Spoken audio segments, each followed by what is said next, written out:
Assalamualaikum warahmatullahi wabarakatuh. Di sini saya Umi Afilda akan menjelaskan tentang beberapa materi dari ruang metrik.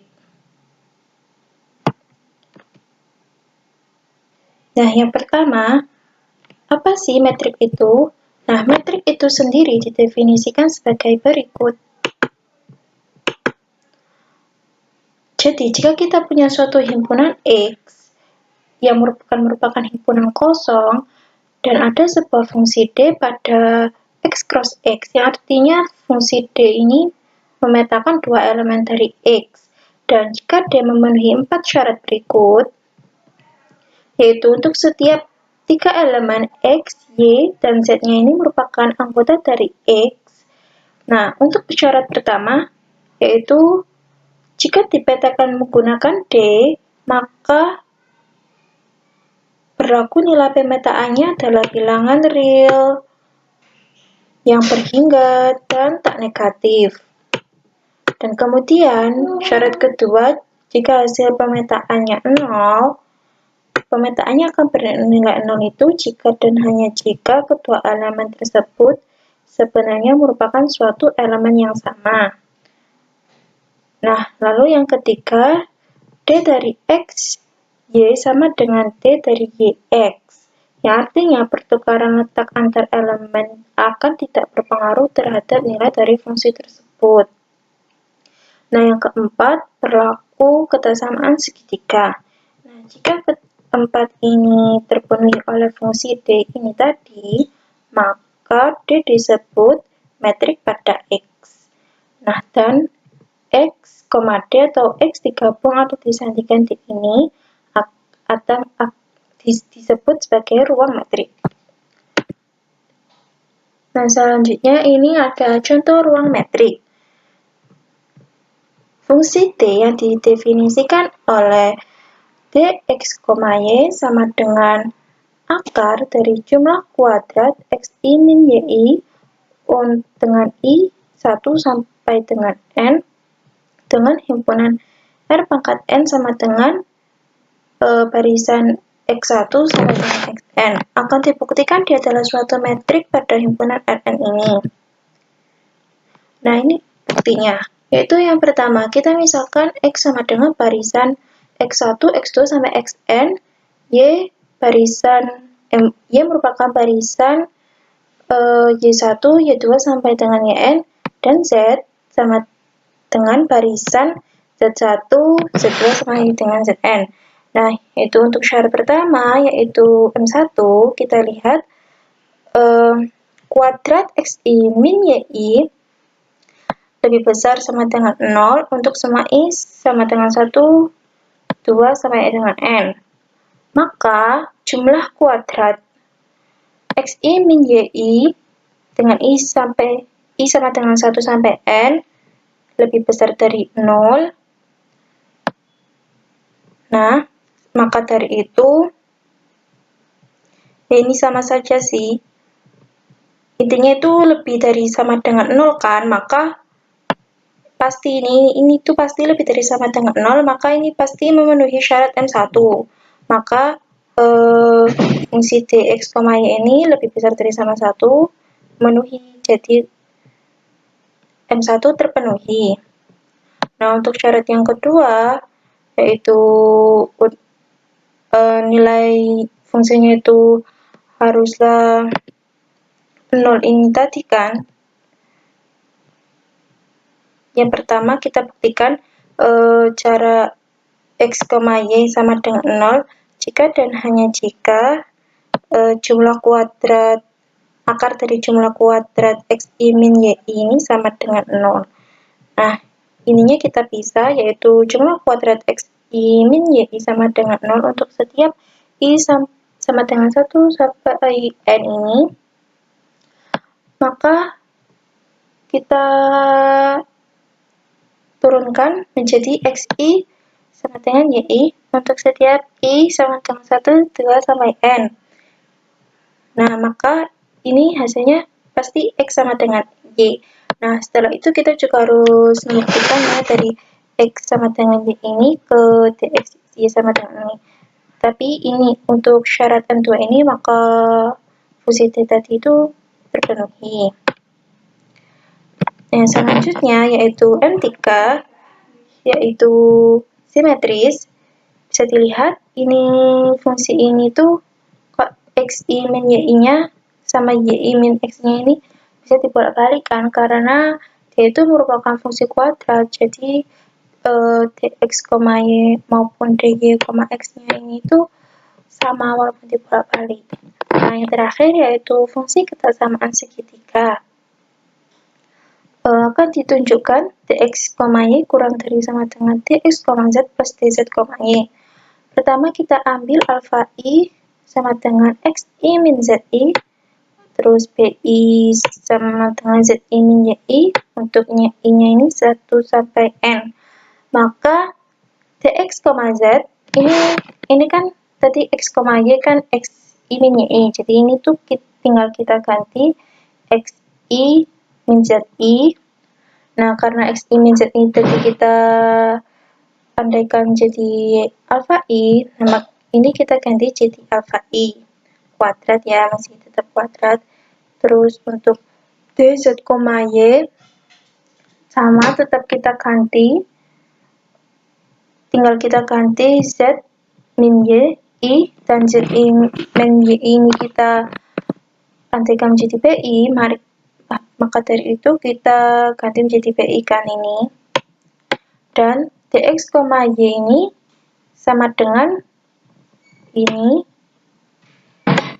sama dengan karena xi min yi, kita masukkan ini tadi yang kita dapat, maka karena xi min zi ini kan alfa, nah zi min yi ini beta, jadi seperti ini fungsi caranya. Nah, menggunakan kebersamaan Minkowski yang sudah dijelaskan oleh Budia, maka didapatkan akar dari jumlah kuadrat alfa i plus bi dengan i 1 sampai dengan n akan kurang dari sama dengan akar dari alfa i kuadrat dengan i 1 sampai dengan n ditambah akar dari kuadrat bi dengan i 1 sampai dengan n. Nah, karena sudah menggunakan kebersamaan Minkowski ini, terbukti bahwa memenuhi kebersamaan segitiga, yaitu dx, y kurang dari sama dengan dx, z plus dz, y. Nah, karena sudah memenuhi 4 syarat ini tadi ya kan, maka terbukti D itu metrik pada Rn, sehingga Rn, D adalah ruang metrik. Nah, yang selanjutnya yaitu himpunan buka tutup. Kalau kita klasifikasikan suatu himpunan itu bisa didefinisikan ya, bisa diklasifikasikan menjadi himpunan buka ataupun himpunan tutup. Nanti juga ada yang namanya himpunan buka tutup, yaitu himpunan buka sekaligus tutup. Tapi apa sih himpunan buka ataupun himpunan tutup itu? Di sini saya punya bakso ya, bakso yang tumpah beserta kuahnya ya, asumsi. Terus asumsikan ini daging baksonya bundar, itu tidak ada belahannya. Anggap saja ini bundar. Nah, yang namanya himpunan buka kita andaikan saja yaitu kuah baksonya ini, yang tumpah ini. Nah, yang himpunan tutup itu yaitu daging bakso yang bulat ini. Kenapa bisa seperti itu? Karena definisi dari himpunan buka ini yaitu setiap titiknya termuat dalam suatu bola dan bola tersebut ada dalam himpunan itu. Nah, kalau dalam bahasa matematikanya, tulisnya adalah suatu himpunan M yang merupakan himpunan bagian dari X dari ruang metrik ya. Jadi diasumsikan X-nya itu adalah bakso yang terdiri dari kuah bakso sama daging baksonya ini. Nah, M ini dikatakan himpunan buka jika setiap titik di M itu atau setiap titik X merupakan anggota dari M, terdapat pola yang memuat X yang memuat titik tersebut dan pola itu ada di M. Atau dalam bahasa matematikanya, tulisan matematikanya itu seperti ini, yaitu M subset dari X. Nah, M himpunan buka jika untuk setiap X di M ada pola buka yang ada di M. Nah, setiap titiknya termuat dalam suatu pola dan pola tersebut ada dalam himpunan itu. Nah, kita lihat kalau kuah bakso ini, setiap titiknya itu pasti ada pola di sekitarnya. Bisa kita buat pola di sekitarnya, yang pola itu juga termasuk dalam kuah bakso ini. Nah, misal ambil titik di sini. Di sini ya. Kita bisa buat pola di sini.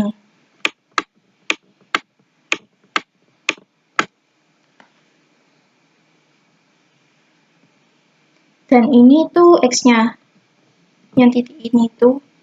Nah, sehingga bolanya ini itu masih ada dalam kuah baksonya kan. Bola ini tuh masih di dalam kuah baksonya, jadi bolanya ini juga merupakan kuah baksonya juga itu. Nah, yang paling di pinggir pun, yang dekat sama daging bakso, contohnya ini, kita juga masih bisa bikin bola. Kita juga masih bisa bikin bola yang juga merupakan kuah bakso kan. Tapi bolanya ini juga memuat titik X-nya ini. Pun dengan yang paling ujung yang sini contohnya.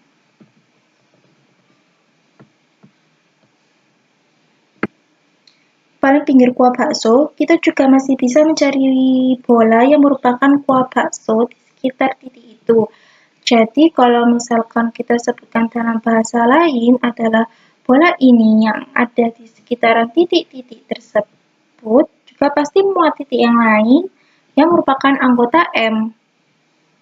M yang himpunan buka. Jadi bolanya ini pasti masih memuat titik-titik lain yang merupakan anggota M juga. Nah, sementara himpunan tutup didefinisikan sebagai komplement himpunan buka. Nah, bakso itu tadi ya, atau merupakan himpunan M tadi yang terdiri dari daging bakso dan kuah bakso. Kalau kuah baksonya tadi ada himpunan buka, kita lihat ternyata X-nya adalah baksonya itu kan M. Nah, X. Kalau X adalah bakso dan M adalah himpunan buka, maka daging bakso adalah himpunan tutup. Karena komplemennya yaitu misalkan ini K sama dengan X komplement M.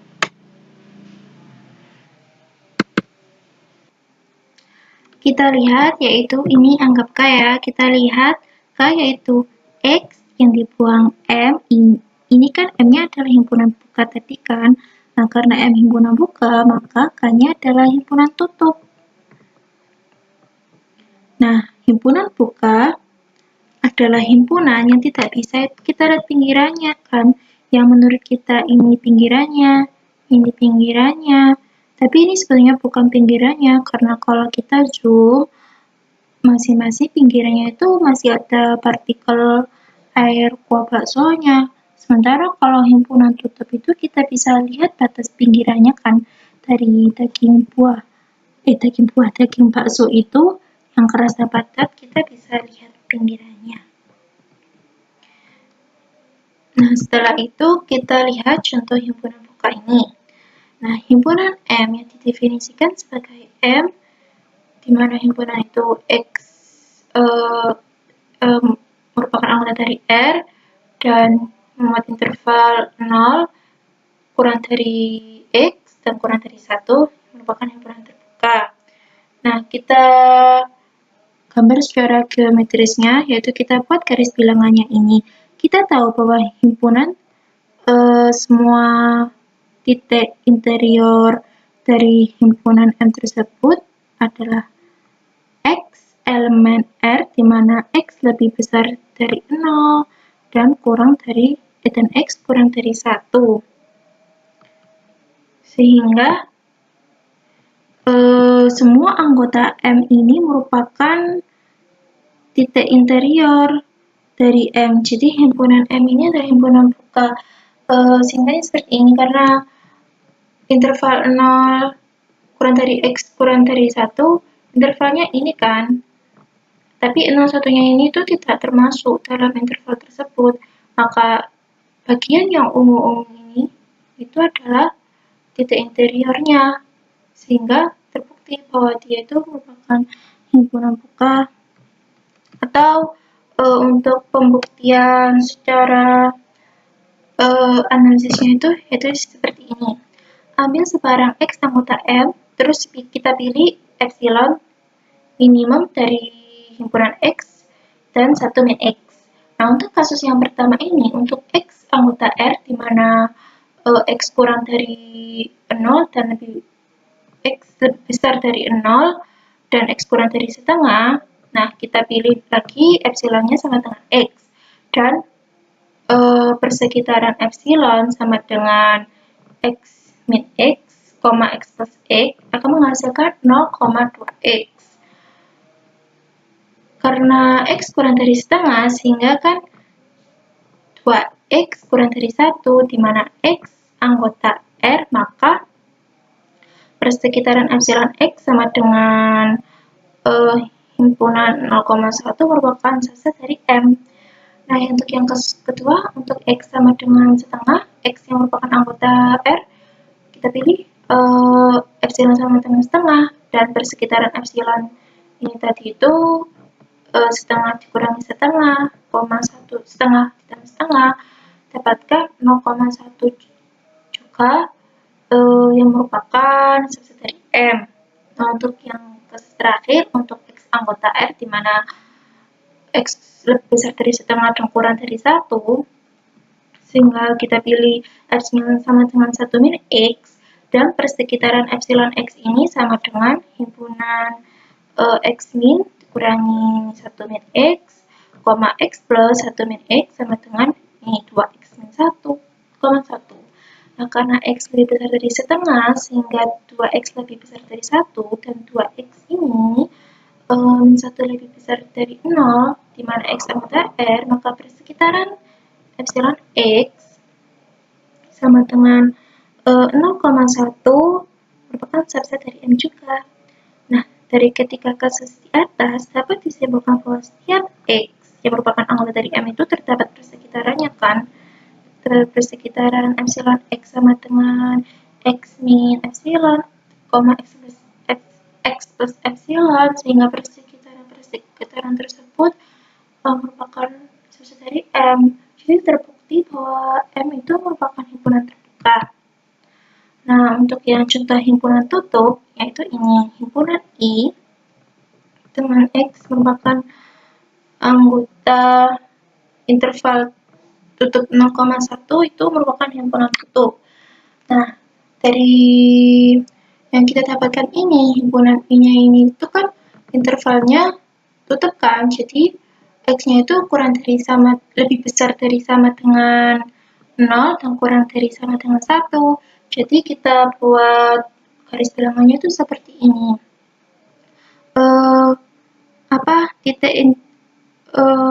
Jadi dia itu kan yang ungu-ungu tebal ini itu dia sampai 0 benar-benar 0 sampai 1 ini kan. Nah, karena himpunan tutup tadi itu merupakan komplement dari himpunan buka, maka kita cari komplemennya dulu. Komplement himpunan I. Komplement himpunan I-nya itu yaitu ini, X kurang dari 0 atau X lebih besar dari 1. Nah, kita cari titik interior dari komplement I-nya ini. Maka titik interiornya yaitu yang bagian ungu ini lebih kecil dari 0, seterusnya, tapi 0-nya tidak ikut, dan X yang lebih besar dari 1, ini titik interiornya ya. Seterusnya, tapi satunya itu tidak ikut. Jadi terbukti ya bahwa ini itu merupakan himpunan tutup. Karena yaitu tadi, karena sudah membuktikan bahwa komplement I-nya ini tuh merupakan himpunan buka. Atau secara bahasa matematika atau pembuktian yang lebih detail, itu tetap ya, yang pertama kita tentukan komplement dari himpunan I-nya itu dimana Y kurang dari 0 atau Y lebih besar dari 1, dimana Y itu merupakan anggota R, akan ditunjukkan komplement I merupakan himpunan terbuka. Ambil sebarang Y anggota I komplement J. Y anggota komplement I. Untuk yang kasus yang pertama, untuk Y kurang dari 0, pilih epsilon sama dengan nilai Y mutlak. Sehingga persekitaran epsilon Y sama dengan Y min nilai mutlak Y, Y plus nilai mutlak Y. Karena Y kurang dari 0, maka diperoleh ini persekitaran epsilon Y itu 2Y, 0 dimana Y kurang dari 0 kan tadi. Nah, karena 2Y, 0 ini merupakan subset dari komplement I, di mana Y kurang dari 0, maka persekitarannya tersebut itu ya subset dari komplement I. Nah, untuk yang kasus kedua, untuk Y lebih besar dari 1, pilih epsilonnya itu Y min 1. Sehingga kita dapatkan persekitaran epsilon Y sama dengan Y min buka kurung Y min 1, Y plus buka kurung Y min 1 sama dengan 1,2 Y min 1. Karena Y lebih dari 1, maka 2Y lebih besar dari 2, dan 2Y min 1 lebih besar dari 1. Maka akibatnya persekitaran tersebut, yaitu persekitaran ini, itu subset dari komplement I. Nah, berdasarkan kasus 1 dan kasus 2, maka dapat ditemukan bahwa komplement ini merupakan himpunan terbuka ya, karena kita sudah menunjukkan bahwa subset persekitaran kita misalkan tadi itu subset dalam himpunan ini ya, subset dari komplement I.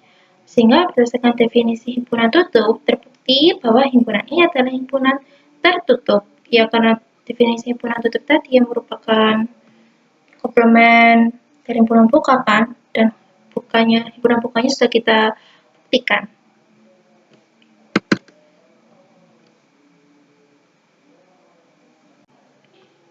Nah, setelah itu kita masuk ke tutupan himpunan. Nah, untuk mengetahui tutupan himpunan itu apa, kita harus mengetahui terlebih dahulu apa itu titik akumulasi. Definisi titik akumulasi yaitu titik di mana setiap persekitarannya memuat setidaknya satu titik dari himpunan itu yang bukan dirinya. Jadi, misalkan ini saya punya himpunan.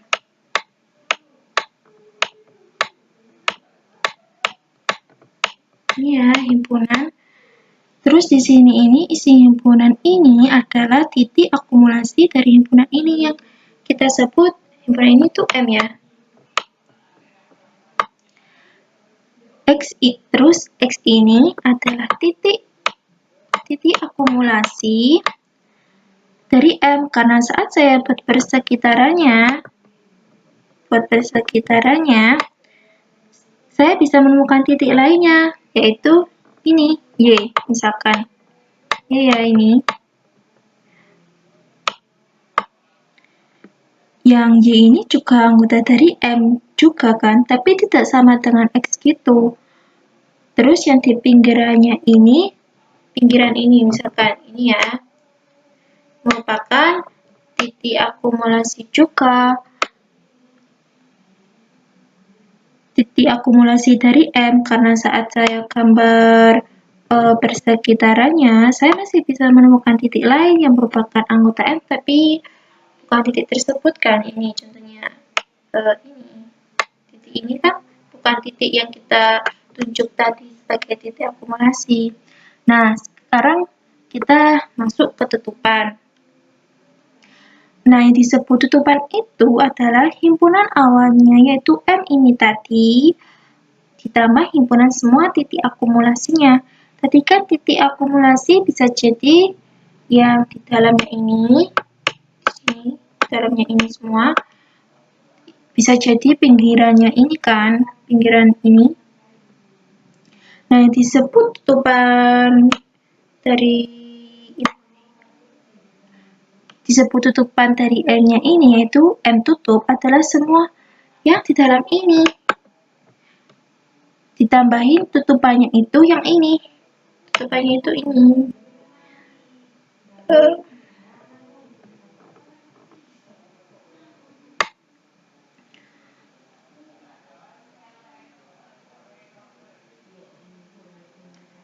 Jadi titik akumulasi kan juga pinggiran-pinggiran ini juga titik akumulasi kan. Jadi semuanya ini tuh disebut tutupan M, semua ini yang di dalam, yang di pinggir. Terus jadi ya sudah selesai. Terus setelahnya kita masuk ke contoh tutupan. Nah, ini kita misalkan ada himpunan E nih, yang merupakan himpunan buka sekaligus tutup. Himpunan buka tutup 0,1. Kita akan menentukan E tutupannya. Nah, bagaimana cara memperlihatkannya? Karena kita tahu bahwa E tadi itu kan sudah tutup kan di 1, tapi dia masih buka gitu di 0. Maka kita harus cari tahu dulu apakah X sama dengan 0-nya itu merupakan anggota dari E tutup. Nah, untuk setiap epsilon yang kurang dari 0 akan ada Y anggota dari himpunan E ini, himpunan buka tutup 0,1, maka demikian sehingga nilai mutlak X min Y ini kurang dari epsilonnya.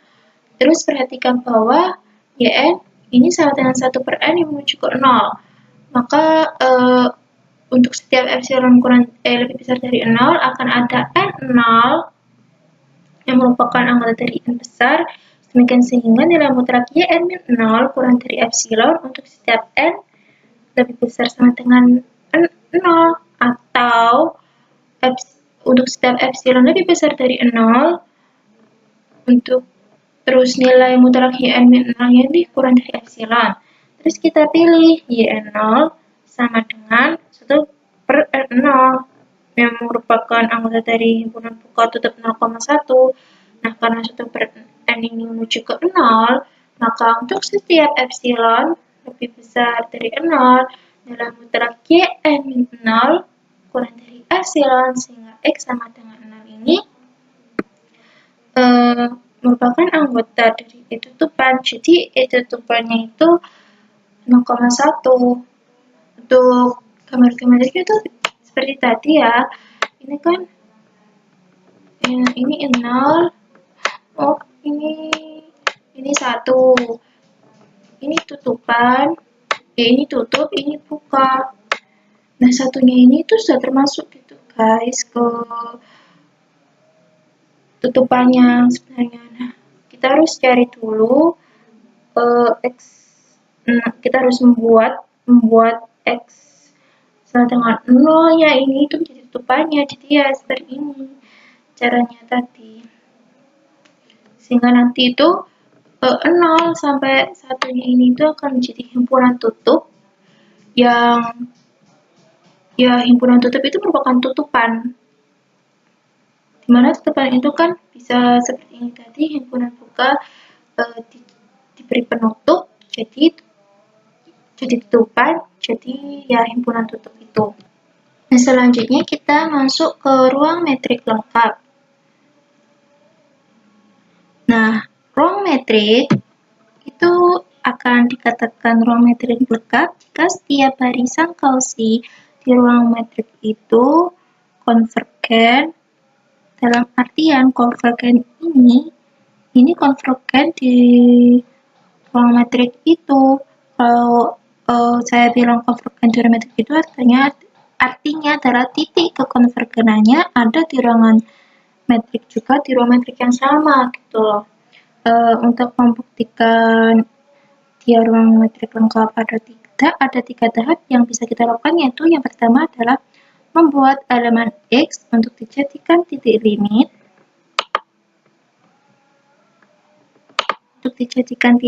Ya. Kemudian yang kedua, tunjukkan bahwa X ada pada ruang yang dibahas. Terus yang ketiga adalah tunjukkan bahwa memang barisan itu konvergen ke X.